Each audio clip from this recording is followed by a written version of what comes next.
There are 5 things you'll let go of during your awakening, especially if you're highly spiritual. When I went through my awakening and guided clients through theirs, I noticed that we ended up quitting the very habits we once used to chase and idolize. So in this video, I'm revealing 5 surprising things highly spiritual people quit after awakening and show you how doing so can bring you real freedom and growth. First, let's look at a false belief so many of us follow that often becomes the first thing we let go of when awakening. I've been in the world of spirituality for 15 years, and it all started with meditation practices and self-help books.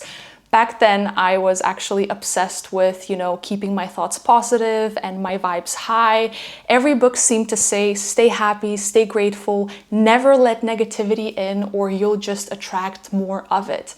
And yes, there is some truth to it because your energy does affect what you attract. But I took it way too far. I started to believe that being spiritual meant never feeling angry, irritated, or annoyed. And if I did, I thought that I was failing.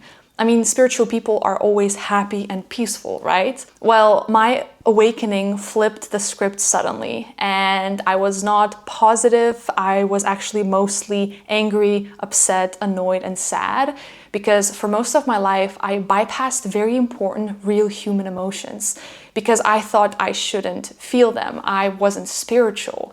And maybe you've done this too, forcing to smile at a boss who was being rude or swallowing your frustration with a friend, thinking that's what spiritual people do, that's what spirituality demands. But here's the truth, all emotions matter. They are essential for self-awareness, growth, and real emotional balance. And the more I avoided my feelings, the more they built up. And now I don't shame myself for any emotion. Whatever comes up, I just let myself feel it without any judgment. And being always positive has nothing to do with spirituality. In fact, it's actually the opposite. So if you find yourself ditching this belief as you awaken, you are on the right track. Forced positivity is exhausting and it's not real and it does more harm than good. And as you let go of the need to always be positive, there's another sneaky belief that often starts to unravel next. One that can quietly drain your energy and self-worth if you hold on to it. Needing to be always positive wasn't just about my idea of spirituality. It was also about not wanting to upset anyone or to be seen as difficult. In my previous relationship, there were things that I wasn't okay with. My partner did some things that made me uncomfortable or anxious, but when I brought it up, sometimes he'd say, I'm overreacting or I'm not being fair. So I convinced myself that he was right and I pushed down my own feelings. I ignored my discomfort, I ignored my boundaries, and I ignored my values because I wanted to keep the peace. I didn't want him to be upset with me, and the most important thing is that I didn't want him to break up with me. But the more I did this, the more resentful I grew. I had this deep-seated anger and frustration that kept building, and at first I thought that I was angry and resentful towards him. But actually, that anger and resentment had nothing to do with him. It had to do with me. I kept abandoning myself. I kept ignoring my own boundaries. I kept ignoring my own values, and I let myself get walked all over. And that is people-pleasing at its finest. Maybe you've done this as well, agreeing to things that you don't want to, biting your tongue to avoid conflict, putting others' needs first until you barely recognize yourself. And over time, this isn't kindness or consideration, it's self-abandonment. After that relationship ended, I had to face a lot of anger and grief, not just towards him, but at myself for letting it go on, for ignoring my values and for ignoring my boundaries. My awakening taught me to stop betraying yourself to please others, to set boundaries, and to also prioritize your own needs. Because always keeping the peace on the outside leads to pain and disconnection on the inside. So if you notice yourself constantly putting other people's needs first, ask, Am I honoring my own needs or just trying to keep everyone else happy? And this urge to please others is deeply connected to something even bigger, a belief that nearly all of us carry, and if left unchecked, it can make you lose touch with who you really are. Imagine that you have a magical kitchen in your home. It can make any food that you want from anywhere in the world in any quantity. You never have to worry about eating again. You've got more than enough to share, so you also give freely to anyone who comes over. No strings attached, simply because it feels good to share. Then one day, someone knocks on your door with a pizza and says, "Hey, I will give you this pizza, but only if you do exactly what I tell you to do." You would probably laugh and say, "No, thank you," right? But why is that? Because you already have all the food that you could possibly want. You can make the same pizza even better anytime that you like in your own kitchen. You don't need theirs. So you can say, "You're welcome to come in and eat with me, but I don't need to trade my freedom for your food." Now flip the situation. Imagine that you haven't eaten in weeks. Your kitchen is empty, you're starving, and you have no way to get food. The same person shows up with a pizza and says, "You can have this pizza, but you have to do whatever I say." When you're desperate, when you're starving, you agree. You do what they ask because you don't know when you'll get food again. So soon enough, you're dependent on them for every bite, and you may even be terrified that they might give that pizza to someone else and leave you starving again.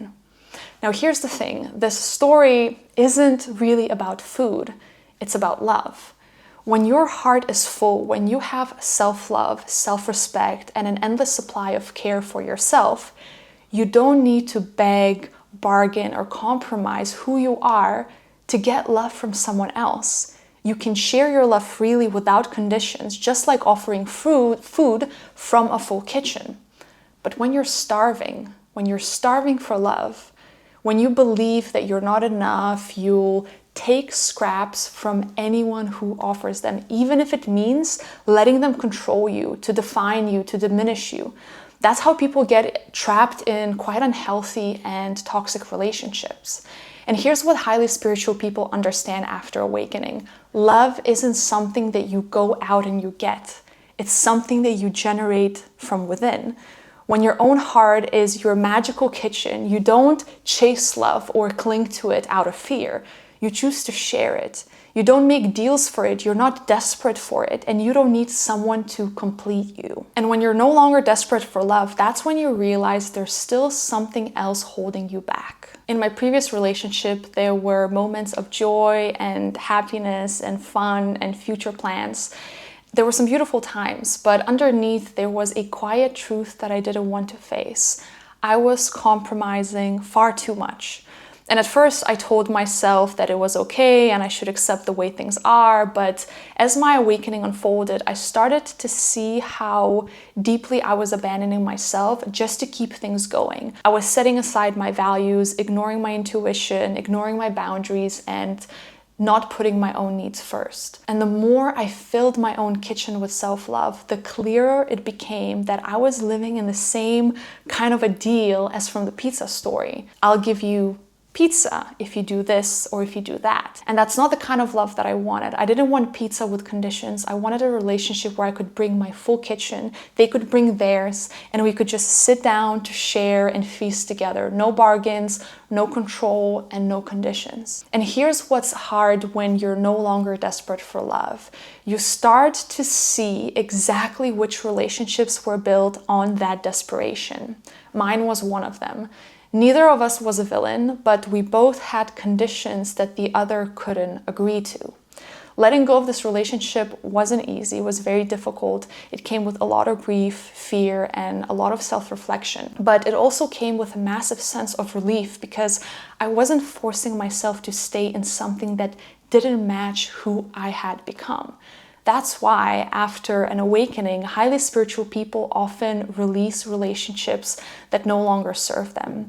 It's not about being cold or detached. It's about recognizing the cost of staying, the cost of self-betrayal, the cost of dimming your light, the cost of living under somebody else's terms. Once you've tasted the freedom of having a full kitchen filled with all the foods you could ever want, you're never willing to go begging someone else for their pizza. But once you've let go of the relationships that no longer serve you, there's still one final attachment that lingers in the background, and it shapes our lives in ways we rarely acknowledge. There's a certain topic that most people avoid at all costs.